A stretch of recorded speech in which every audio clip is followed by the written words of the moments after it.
नमस्ते नमस्कार, स्वागत है आप सभी का एजुकेशन वाला के यूट्यूब प्लेटफॉर्म पे। और आज की इस वीडियो में हम लोग बात करने वाले हैं बिहार डीएलएड 14 अप्रैल के शिफ्ट के क्वेश्चंस के बारे में। जो भी यहाँ पर इंपॉर्टेंट क्वेश्चंस हैं उनके बारे में हम लोग एक एक करके यहाँ पर डिस्कस करेंगे। उससे पहले अगर आप चैनल पर नए हैं तो चैनल को सब्सक्राइब कर दीजिए ताकि इसी तरह के वीडियोज आपको लगातार मिलती रहे और आपको एक कंप्लीट जो है वो हेल्प मिले, मदद मिले इस बार के डीएलएड एंट्रेंस एग्जाम को क्रैक करने में। चलिए शुरू करते हैं। यहाँ पर पहला जो क्वेश्चन पूछा गया है वो है बोल्शेविक क्रांति का नेता कौन था। यानी कि आप सभी को मालूम है कि 1917 में जो है रूस में जो है वो क्या हुई थी, बोल्शेविक क्रांति हुई थी। और यहाँ पर जो इस क्रांति के नेता थे वो थे व्लादिमीर लेनिन। ठीक है, व्लादिमीर लेनिन जो थे वो बोल्शेविक क्रांति के नेता थे। उसके बाद दूसरा क्वेश्चन यहाँ पे पूछा गया है कि वर्नाकुलर प्रेस एक्ट जो है वो कब आया था। यानी कि भारत में जो वर्नाकुलर प्रेस एक्ट लाया गया था अंग्रेजों के वक्त पर, वो कब आया था, तो ये 1878 में आया था। ठीक है। तीसरा यहाँ पर क्वेश्चन है कि मार्क्सवाद का मुख्य समर्थक जो है वो किसे माना जाता है। मार्क्सवाद का मुख्य समर्थक किसे माना जाता है, तो कार्ल मार्क्स को जो है वो मार्क्सवाद का मुख्य समर्थक माना जाता है। कार्ल मार्क्स का संबंध किस देश से था, तो जर्मनी। और ये क्या थे, मार्क्सवाद के यानी कि कम्युनिज्म के जो थे वो मुख्य समर्थक थे। नेक्स्ट है कि मॉनसून जो है वो किस भाषा का शब्द है। मॉनसून जो है वो किस भाषा का शब्द है, तो मॉनसून जो शब्द है ये अरबी भाषा का शब्द है। ठीक है, मॉनसून जो शब्द है ये किस भाषा का शब्द है, अरबी भाषा का शब्द है। नेक्स्ट है भारत में तांबा गलने का पहला कारखाना कहाँ स्थापित किया गया, तो तांबा गलाने का जो पहला कारखाना है वो घाटशिला में स्थापित किया गया। भारत में तांबा गलने का पहला कारखाना कहाँ स्थापित किया गया, तो घाटशिला में स्थापित किया गया।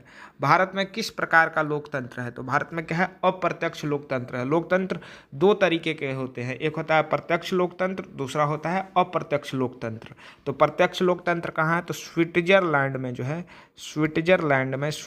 में क्या है, प्रत्यक्ष लोकतंत्र है। वहीं भारत में क्या है, अप्रत्यक्ष लोकतंत्र है। अप्रत्यक्ष मतलब कि यहाँ पर जनता जो है वो सीधे जो है वो प्रधानमंत्री को नहीं चुनती है, बल्कि अपने जो सांसद हैं उनको चुनती हैं और वो जो है वो प्रधानमंत्री को चुनते हैं। नेक्स्ट है कि अंतर्राष्ट्रीय मुद्रा कोष का मुख्यालय कहाँ है, यानी कि IMF। ठीक है, IMF इंटरनेशनल मॉनेटरी फंड, अंतर्राष्ट्रीय मुद्रा कोष का मुख्यालय कहाँ है, तो ये वाशिंगटन डीसी में है। वाशिंगटन डीसी क्या है, ये अमेरिका की, USA की क्या है, कैपिटल है, राजधानी है।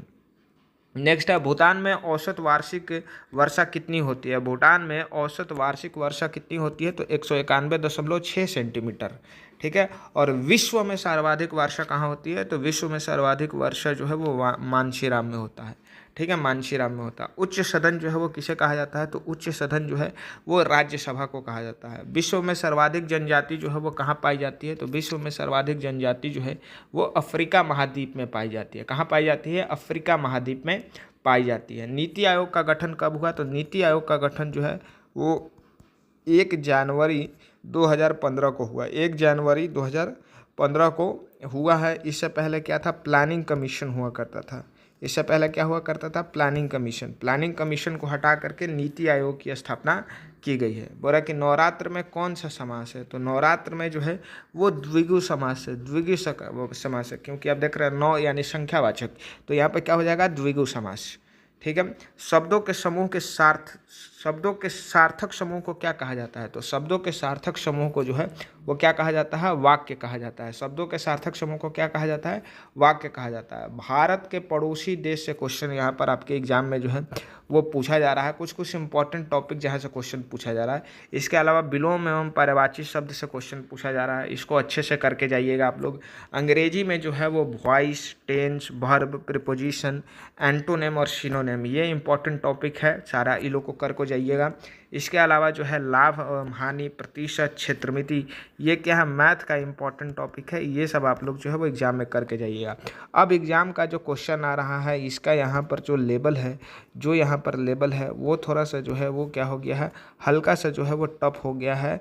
ठीक है, हल्का सा टफ हो गया। लेकिन अगर आप प्रीवियस ईयर क्वेश्चन लगा करके जाते हैं पिछले 10 साल का, तो 80% क्वेश्चन जो है वो आपका लड़ने वाला है बिहार डीएलएड एंट्रेंस एग्जाम में। ये हमारी जो है वो गारंटी है। तो अगर आप भी नेक्स्ट शिफ्ट में एग्जाम देने जा रहे हैं तो कम से कम जो है वो 10 साल का प्रीवियस ईयर क्वेश्चन जो है वो आप लोग लगा के जाइए। इसी से क्वेश्चन जो है वो लड़ रहा है आपके एंट्रेंस एग्जाम में।